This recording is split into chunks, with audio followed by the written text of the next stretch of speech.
We have now reached in the middle of this book. And this covers the journey of Abraham from God's first call. We're going to see Lek Leha is one of the terms that is being used, which means go.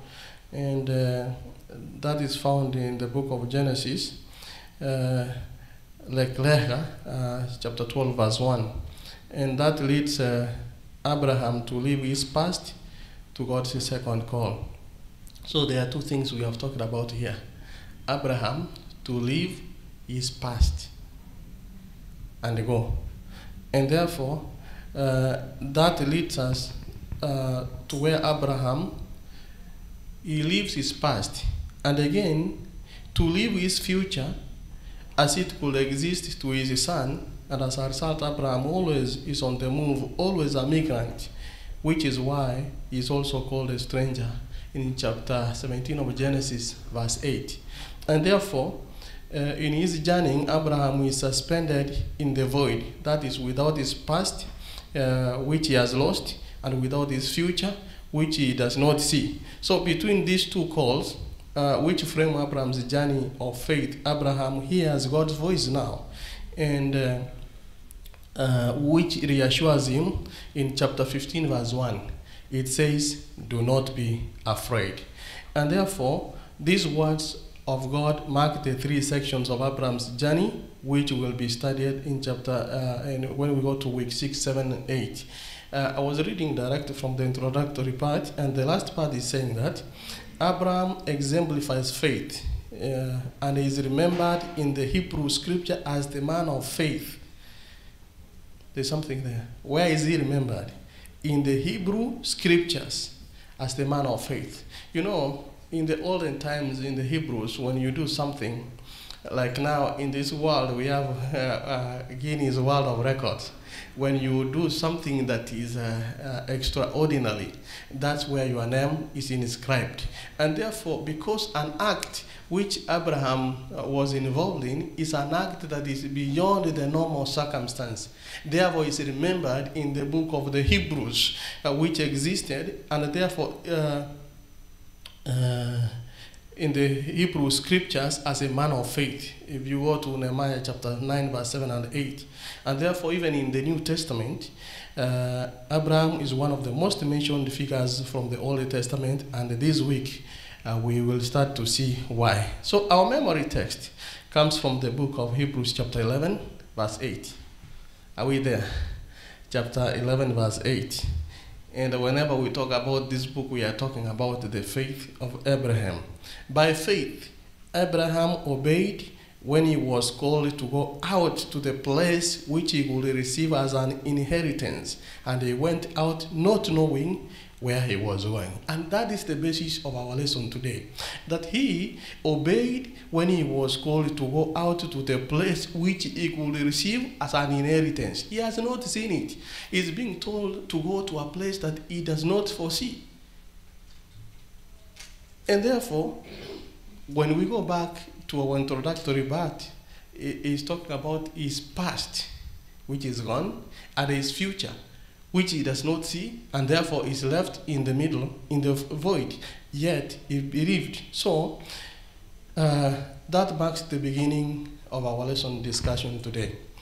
Before I ask a question and we open up the lesson, Abraham was called the father of all those who believe.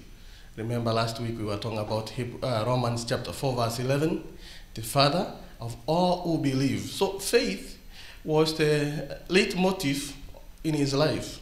Always. Well, he also fell a few times. After all, he was not that perfect. So this week, we will study his first steps since exiting Chaldea, the Chaldean land, until the war at Canaan. We'll also revisit the places where he built altars to worship God as his faith and trust in him were gradually growing. Therefore, we have the land of Ur, and that's where now, after the land of Ur, he leaves for Canaan. And from Canaan, then he told to go down to Egypt. I don't know if you saw that in your lesson. That from Ur is told to go to a land that he does not know. Then he is taken to the promised land, which is Canaan. And later he is told now to go down to Egypt. And therefore, after from Egypt again, he's going back to Canaan. Then from here, he has to recruit Lot. And finally, he's thanking God. That will be our journey for our discussion today. And therefore, let's talk about the first thing, leaving Canaan. Living for Canaan. Is leaving Ur for Canaan in his departure. One question that chapter 12 of Genesis verse 1 to 9. One question that comes across is, why did God call Abraham to leave his country and family? Why did God call Abraham to leave his country and family? And how did Abraham respond? Just in a few words. God is ordering Abraham to leave his land and to go to Canaan. Chapter 12, verse 5. Are you there? Genesis 12, verse 5. Then Abraham took Sarai his wife and Lot his brother's son, and all their possessions that they had gathered, and the people whom they had acquired in Haran, and they departed to go to the land of Canaan. So they came to the land of Canaan. So God is ordering Abraham to leave the country of Ur, where he stayed. You leave your home place, the place of comfort, where you were born. You know, at times when we are told to leave our home country, some of us may not understand this unless you have served maybe in the army, when you are told to leave your home country and go serve in another country. And if you are sent outside your a place of comfort, your home state, you go out. We may understand now because all of us are here. We left home. But Abraham has now been ordered. You know, we came here because we really eagerly, when you go to Genesis chapter 1, you remember how Jacob was very eager to go to see his father, his family. We came here eagerly. We are going to the land of milk and honey. That's how we came here. We were very happy. We chose. We made a choice. Abraham is being ordered by God to leave his land and go to Canaan. So he also promised him blessings, honor, and even protection when you go to chapter 12, verse 2, verse 3. And besides, Abraham will be a blessing to those around him and to all the nations. That is in his seed. Verse 18. So first, Abraham had to leave the land of Chaldea. When we were talking about 2 weeks ago, last week, we were talking about the land of Babylon. You know what happens. Chaldea is closely related to Babylon. And therefore, that you can find in chapter 15, verse 7, even Isaiah chapter 13, verse 19, the first part. And you see, he's told to leave the Chaldea land to go to and reach for Canaan. And therefore, he gets up and leaves. Why? Because God says so. So that marks the beginning of Abraham's departure from Canaan. He has been ordered. He obeys, leaves for Canaan. Well, something to add there where we have reached. Yes, Elder Mochoberi, leo tulibadilisha kidogo, you can reach the mic and comment. Thank you.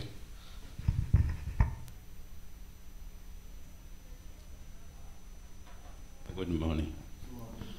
I just want to add, I don't want to go beyond the lesson, but I want to add on where you have reached. Abraham is being told to, the lesson was saying, go yourself. There are 2 points I want to put across here. Number one, Abraham, he responded faithfully when God called him. He did not question God where he was going. because he knew God had already given him a promise. So when God calls his children, he calls them and he gives them a promise. Our Father has called us to come to him, and he has given us a promise that if we believe, we trust in him, there is eternal life for us. And Abraham is being told to go himself. In other words, there are 2 points there. He was told to get rid of the Babylonian that was in him. The idolatry that not in him, but the Babylonian, that the idolatry of his fathers in Babylon. In other words, the fathers of the Babylonian, what they were worshipping where he was were just their idols. So he's being told to forget about those, just to go to leave all those behind and go. At the same time, it was to go physical. It was just physical. So as we come, let us not come only physical to Jesus. At the same time, we have that Babylonian in us. What do I mean there? We may come here physically following Jesus, but at the same time, even after church, even after coming here, there are other things that we still continue doing outside there. That's what I wanted to say. Thank you, Elder Mochoberi. My brother is adding. Yes. Happy Sabbath. And to add on that, Oh, it's not on? it's not on. Mike, did you that one?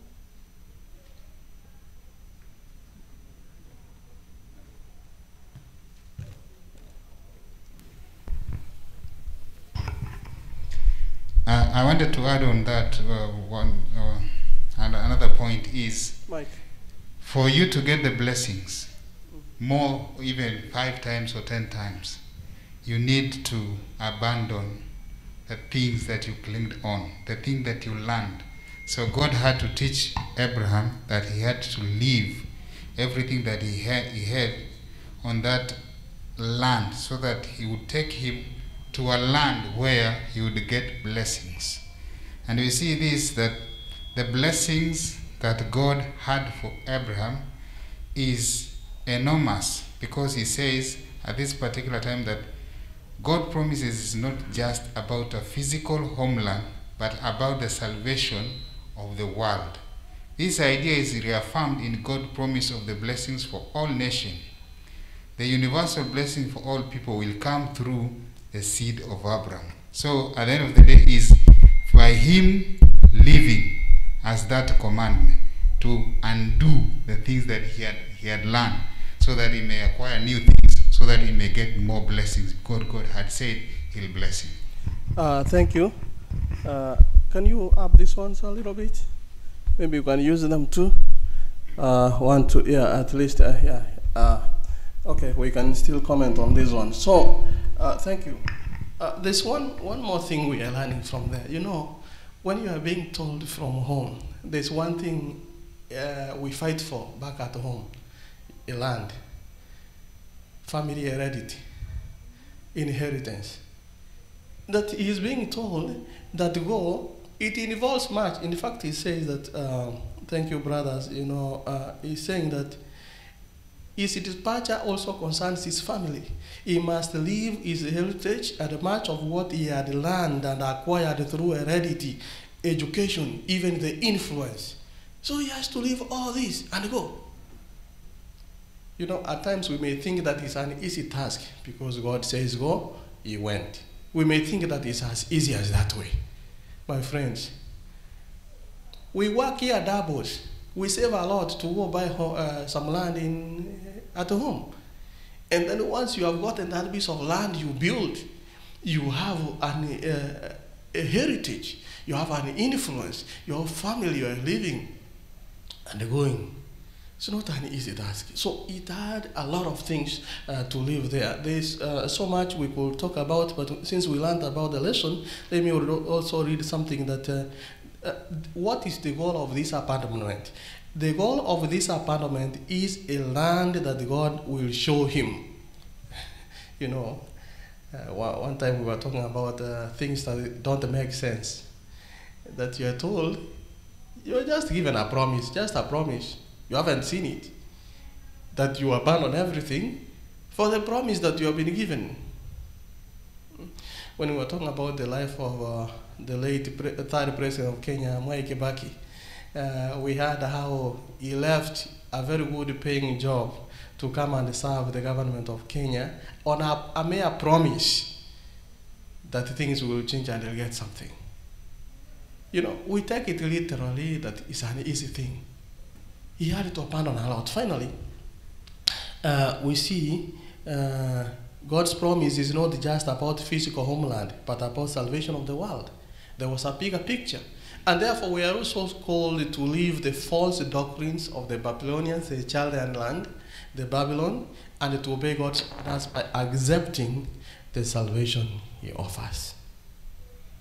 He has left Ur, the Chaldean land. He has gone to Canaan, the promised land.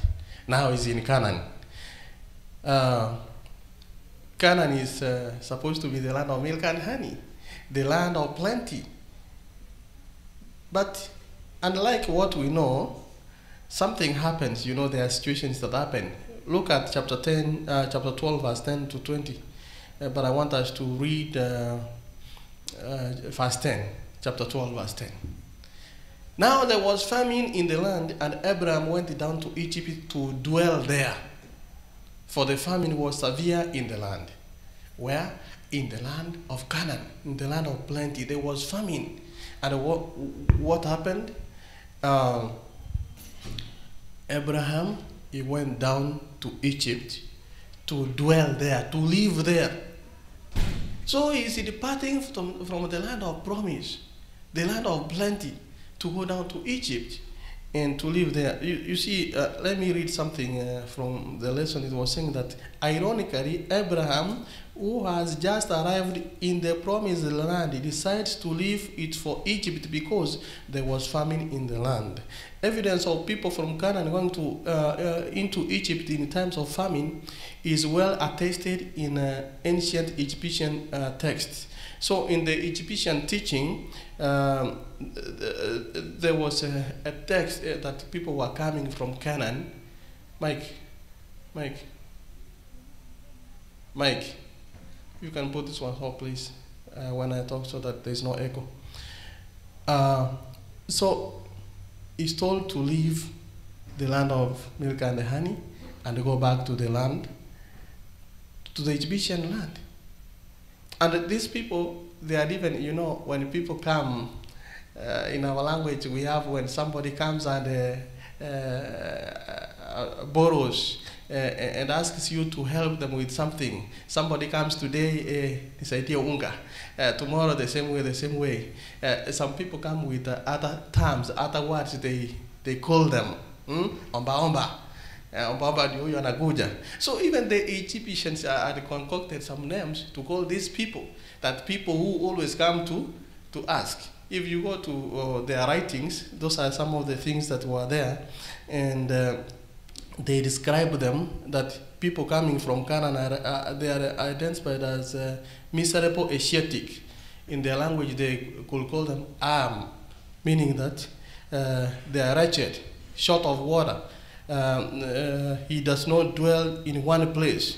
Food propels his legs. You see, those are the kind of words that they called them. God's people that have been called from Ur to go to Canaan, the land of plenty. Now they have come from the land of plenty, going to Egypt to dwell there. Why? Because there was famine in the land. There are circumstances in life that happen that even God's people find themselves in this. So when Abraham arrives Canaan, he established between Bethel and Ai and built an altar to God. That's verse 8. Everything went well, but there was famine in the land. So how did Abraham change? One, he was walking by faith, remember? When he left Ur for Canaan, that's 15 verse 7. Then chapter 12 verse 4, he trusted God. That's what we read. And in verse 2, it was a blessing. By being a blessing, that was, he was walking with by faith. Now, Another when we had another discussion, and we did. Somebody was saying that now is walking without faith. I don't know. We want to comment about it. That is leaving Canaan for Egypt. That's what we are already in verse 10. And then he's trusting himself. If you go to verse 13, what does verse 13 say? Chapter 12. Faith. Please say, you are my sister, that it may be well with me for your sake, and that I may live because of you.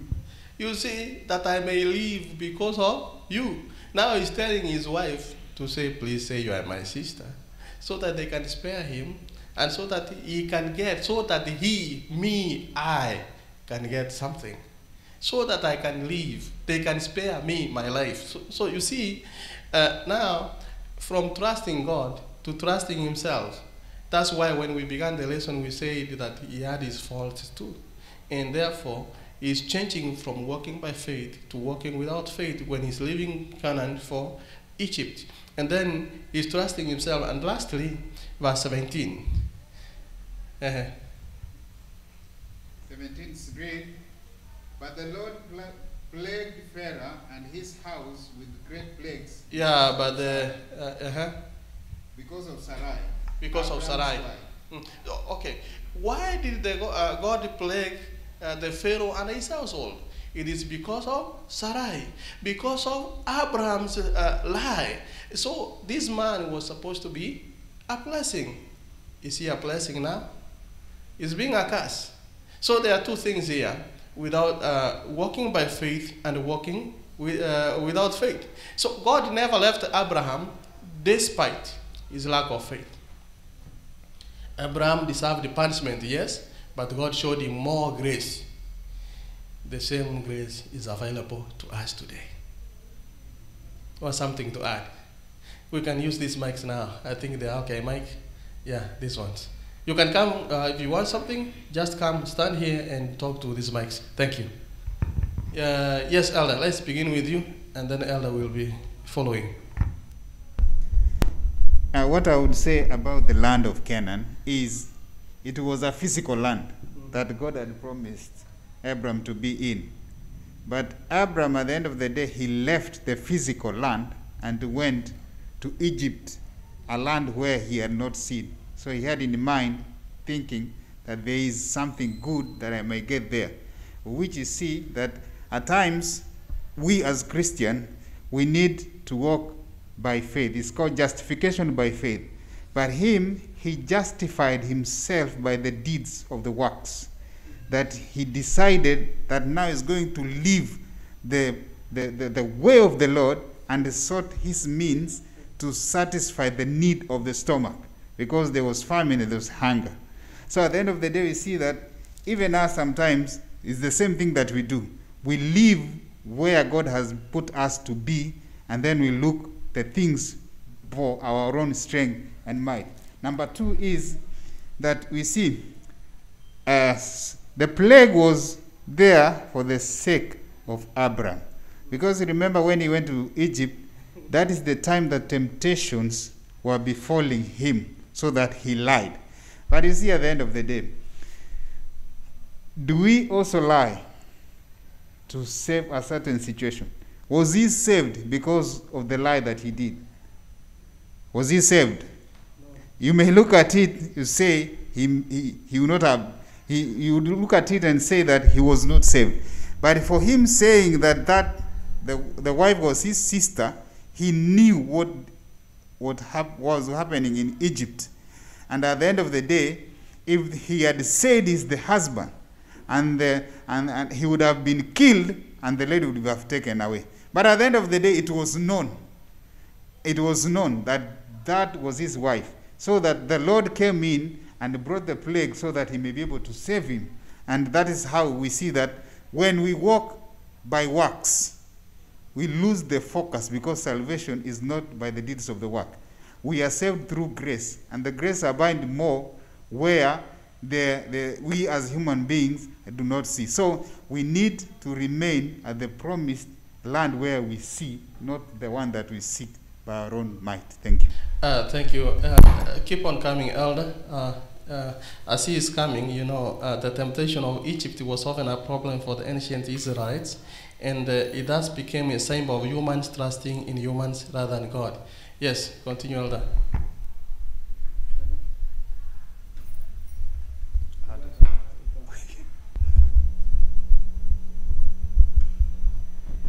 Thank you.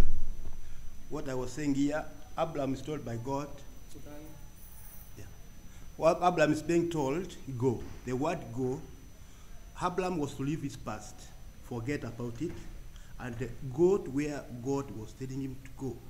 When he was to be there, he was to be settled. In other words, he was to be satisfied to what God was giving him. Abraham being here in Canaan, there is small temptation which is coming, and this is famine.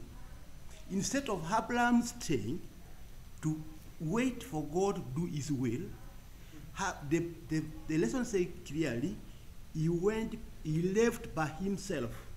In other words, without waiting to what God was to do. Instead, he decided to go to Egypt by himself. They use the word collision. That going there by himself is going to get another temptation in Egypt. Here he's saying he's lying again. After lying, what can I do in order to live? Instead of going to God, he's just saying, what can I do? Just say, you are my sister, so that I will be safe. In fact, what happened is that his wife was taken, yes, but after that, he was given a lot of wealth. This wealth was given, moving with it, go with this, but the Pharaoh gave him a lot of wealth, yes, which was also to keep him as a sin, which was also to keep him there. Maybe he might be satisfied. But we find that out of this particular wealth he was given, it was not enough. Abraham, his wife did what? His wife was part, yes. But the word go, Abraham was to leave Canaan and go by himself, even the future, which means he was to give his son later as a sacrifice. Already, you see, the son is given as a gift. At the same time, it is coming that the son will go. It's that's another word, another temptation. The word here go, Abraham is being seen as what? As a migrant, as we are immigrants. Are we doing the same here? We are immigrants. Are we doing the will of God? Now, what does it tell us? What I want to conclude here to say is that in this in the book of what? The book of Numbers 14:3. 14:3, it is said the Israelites are remembering what?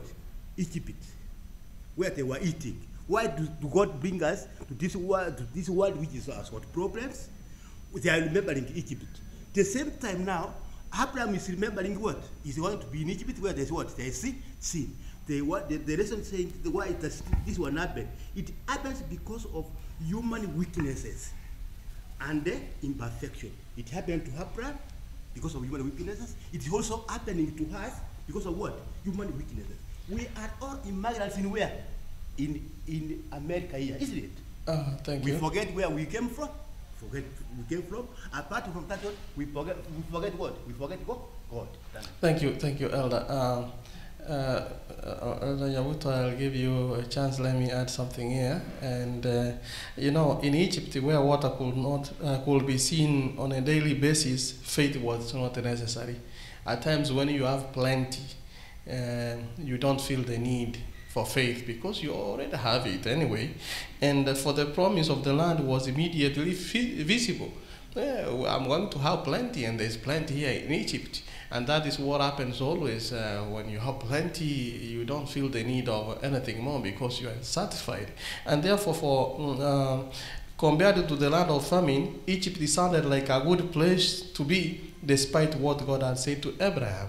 You see that temptation of Egypt befalls most of us most of the time. We think, this might be the Canaan we were talking about. Yesterday I saw somebody saying, that we might be thinking of heaven, which is far away. Maybe there's no that heaven. Maybe this is heaven. That's how we tend to think, that temptation of Egypt, because what we have here is what God promised. We are already in plenty.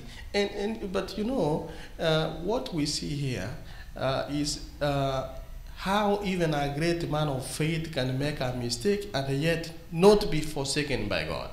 And therefore, Abraham's journey again begins because he is back to himself. He has repented. Chapter 12, verse 3 to 6. But I want to go to verse 3, whereby he has realized that he cannot, though God has given him grace, now he has realized. Chapter 13, verse 3. And he went on his journey from the south as far as Bethel to the place where his tent had been at the beginning. So, that is where his tent was at the beginning, between Bethel and Ai. That's verse 3. So Abraham returns to where he was before, as if his trip to Egypt were mere unfortunate detour. And God's history with Abraham starts again where it had stopped since his first trip to the promised land. So his first station is at Bethel. And therefore, just as in his first trip to the land, now he repents. So what we learn from here is that he is coming back now from Egypt to Canaan because he has realized that, yes, this is what God had wanted me to do in the first place. So he's coming back to Canaan. And therefore, we see Lot being introduced. God never left Abraham, but he took his hand and brought him back to the starting point. And that's what at times God does. He stretches his hand and he brings us back to the starting point where he began first. So he gave Abraham the chance to begin his journey again. How God gives us second chances, many chances to begin again, this time with the new lesson learned. He has learned a new lesson in that land of Egypt. Nobody leaves Egypt without learning a lesson. There are plagues, so much has happened. Now he has learned. Amekipata, amekiona. Abraham no longer feared the famine or trusted himself. So he had understood that God would always be with him no matter what. And therefore, he let Lot choose first when conflict arose. That's chapter 13, verse 5 to 11. He let Lot to choose first. So, finally, what we see here is that Lot chose freely, but he also, chapter 14, he became a slave while Abraham was free in the promised land. So you can become even a slave in the promised land. Why? Because of your choices. Therefore, he's coming back to Canaan. He has realized God has, he has seen where he did a mistake. God has stretched his hand. He has brought him back to the beginning point, and therefore he is now living freely according to the promise that he was given. However, Lot, he also chose freely, but became a slave in the promised land. The land was a gift from God. Abraham took it by faith. If you go to 2 Corinthians chapter 1, verse 20, it says that God's promises, God fulfills them. So that the land was a gift from God, Abraham took it by faith. And therefore, what God promised, he fulfilled. Let me add one more thing as Brother Nyabuto is coming. When you look at your Wednesday part, he's talking about the Babel coalition. But this is all about rescuing Lot. Why? Because he has made wrong choices. Elder, use that mic. Thank you so much, brother, for the lesson. I just wanted to add something here a little on how sometimes Christians or those people of faith look amongst the surrounding people. You see what Abraham, I mean, before Abraham relied on God, now he behaves like a manipulative and an ethical politician who counts only on himself. You see how we look at times. At times we look. At times how people view the Christians. You are a staunch Christian amongst the people who are not Christians. How do they look you like? You are like a manipulative and an ethical politician. I hear this word so much in nowadays, politicians saying, and that is unethical. It's not good. So that is how sometimes Christians are viewed. The true Christians, you have to be viewed like Abraham was viewed. Another thing is that in concealing the fact that Sarah was his wife, he portrayed a distress of the divine care. A lack of that lofty faith and courage so often and nobly exemplified in his life. That's how some of us sometimes do that. We say, you know, when you are cornered, you see how Abraham was cornered? Mm-hmm. We just step on that. When you are cornered, you have to stay a little bit alive. Is that true to our Christians? I mean, should it be that way in our Christian life? No. We should stand firm. So that's why it does not give us a gateway to say that we have to cheat in order to get out of something. We should be standing firm. Thank you. Thank you, Elder. That's the influence. Could it be the same influence that befell his nephew, Lot, that he chose, made the wrong choices?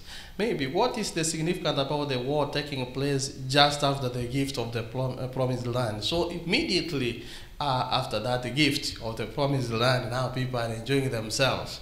Now war comes. When you read chapter 14, this is the first war narrated in Scripture, if you go to verse 2. But the coalition of 4 armies from Mesopotamia and Persia against the other coalition of 5 Canaanite armies, including the kings of Sodom and Gomorrah, in verse 8, they suggest a large conflict. That's in verse 9. The reason for this military operation has to do with the fact that the Canaanite people had rebelled against their Babylonian suzerains. So although this story refers to the specific historical conflict, the timing of this global war, just after God's gift of the promised land to Abraham, gives this event a particular spiritual significance. So, and there we begin. Let's read verse 16. As you are opening verse 16, you see, after serving the Chaldea and his allies for 12 years, the king of Sodom and his allies, they rebel against him. That's why the first thing we learned here, that the peoples had rebelled against their Babylonian suzerains. So the Canaanite people rebelled. And therefore, that's found in chapter 14, verse 1 to 4. So the main powers here of the time, they were fighting for land. Abraham remained neutral. Verse 16 says, so he brought back all the goods, and also brought back his brother Lot and his goods, as well as the women and the people.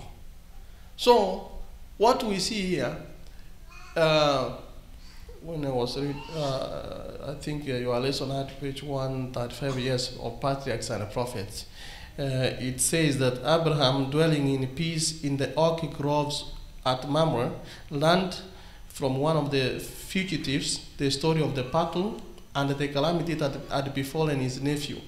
He had cherished no unkind memory of Lot's ingratitude.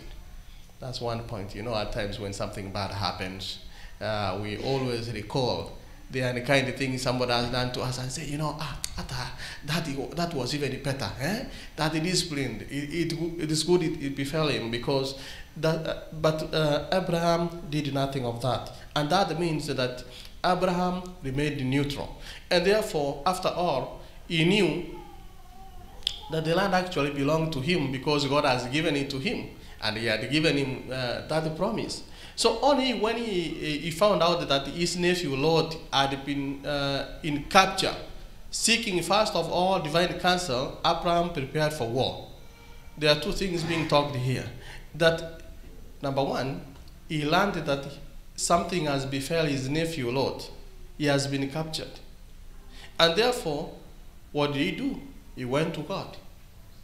Unlike when he was in Egypt, trusting himself, now he's trusting God. He goes to God, he asks him first, he seeks for divine counsel, and thereafter he prepares for war. God's counsel must come first in our endeavors. And finally, what we see here is that Abraham does not confront the whole coalition in what must have been a quick and nocturnal command operation. He attacks only the camp where Lot was held prisoner. And therefore, Lot is saved here. Thus, this faithful man of God also showed great courage and fortitude. No doubt his influence in the region grew, and the people saw the kind of man he was and learned something more of the God whom he served. You know, even in war, still people are learning something, that he didn't take sides. He only attacks that army where his nephew is captured. He rescues him. Once he rescues him, you see, thanks to God's support, only 318 men were enough to rescue Lot and to make the army flee to Damascus. And this, through this, God's name was exalted. And therefore, what we see here, rescuing Lot, is that the world will make a coalition. The countries, they do make coalition. When you go to history, it records that countries have allies. That whenever somebody is going to attack us, we must come together and support each other. Those have been happening through history. And therefore, after this rescue, let's go to chapter 14, verse 18. But I want to read verse 20. Verse 20, the first part says that, and he gave him a tithe of all. What we see is the sudden appearance of the mysterious Melchizedek is not out of the place. After Abraham had been thanked by the Canaanite kings for that act he has done, he now thanks his priest. A thankfulness revealed by his paying tithe to him by that time. So the Melchizedek comes from the city of Salem. We dealt with this, remember, when we began the lesson this quarter, when we were talking about the unique significance of Melchizedek and where he came from. And now it's coming here again that he is coming from Salem, which means peace, an appropriate message after the turmoil of war. And therefore the component here, Zedek, that means justice, in the name of Melchizedek, appears in contrast to the name of the king of Sodom, that's Bera, which means in evil. And therefore, and Gomorrah, that's Persia, in wickedness, probably surnames of what they represent. So at times our names also represent something. So finally, what I want to say is that here there is a significant contrast between the names of these kings of Sodom and Gomorrah. We have seen Bera, that's in evil, Persia in wickedness, and the name of God's priest is Melchizedek, meaning the king of righteousness. So these names are the significances. But here, what we conclude is that Melchizedek is a type of Christ. When we go to Hebrews chapter 5, verse 10, Jesus is like the king of peace. That's Isaiah chapter 9, verse 6. He will soon return to bring peace to earth and to receive all who have trusted God and reach the victory. And therefore, Abraham showed his gratitude toward God by returning the tithe of everything he had given to him. So he was an example to others, becoming a witness of God in his time. That after war, after suffering so much, now he comes, after getting this rescue, this victory, he comes to thank God. How does he thank him? By returning his tithe. Well, something to add as we, Elder Mochoweri, be here, or else Elder Mochoweri, then Brother Gishuki will be next. I just want to say that Abraham,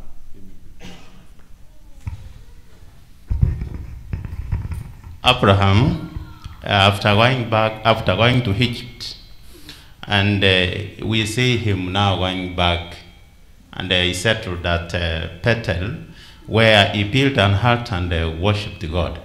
The book of, I want to connect that one. I want to say that God always gives a provision for his children to come back. Once you go astray, but you keep trusting in the Lord does not leave you.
Jesus sought me when a stranger, wandering from the fold of God.